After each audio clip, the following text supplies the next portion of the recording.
అవును, రేపటిది BRS మీటింగా TRS మీటింగా? ఒకళ్ళ భారత రాష్ట్ర సమితి మీటింగ్ అయితే 2.5 ఏళ్లు నిండినందుకు పెట్టినట్టు. హౌ మరి అప్పటి టీఆర్ఎస్ ఇప్పుడు లేదని గిట్లనే అంటున్నాయి ఏరే పార్టీలు.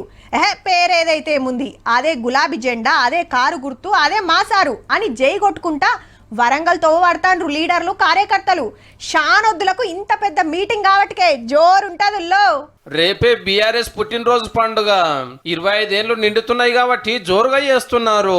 వరంగల్ జిల్లా ఎల్కర్తుర్తిలా 1200 ఎకరాలు గుత్తకు పడితే అందులో 1000 ఎకరాలు బండ్ల పార్కింగ్ కే 33 జిల్లాలకెళ్ళి 3000 ఆర్టీసీ బస్సులు పెడితే 1000 కమానం కార్లు. కొందరు ఎడ్ల బండ్లు కట్టుకొని వస్తుంటే కొందరు పాదయాత్రకు వస్తున్నారు. కొత్త కొత్త పాటలు కైగట్టిరు, ఆట పాటలు ధూమ్ ధామ్ ఉంటాయట. ఎండలకు చల్లబడటానికి చల్ల ప్యాకెట్లు, నీళ్ల బాటలు వంచుతారు. పొద్దున జాములో అధ్యక్షుల వారు వస్తారు గాలి మోటార్ వేసుకొని. జోరుగా ఎదుర్కొని జెండా ఎగిరేసుడుతోటి పండుగ సురువైతుంది. జనం రాకపోవడం అనే ప్రశ్న లేదు.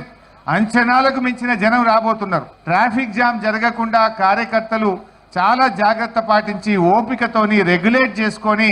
ఇది అంత ఒక ఎత్తు అయితే కేసీఆర్ సార్ ఏం మాట్లాడతాడు అనేది ఒక ఎత్తు. పవర్ పోయినాక ఫామ్ హౌస్ తప్పితే పబ్లిక్ లకు వచ్చాడు ఇదే తొలుతా. మరి ఆఖరికి అసెంబ్లీకి కూడా పోతలేడు. పథకాల మీద పలుకు లేదు, సర్కార్ మీద సప్పులు లేదు. గిసొంటి వాళ్ళ పార్టీ 25 ఏళ్ల పండుగ వచ్చింది కాబట్టి ఈ మీటింగ్ తోటి మళ్ళా పతారా చూపించుకోవాలనేదే ప్లాను.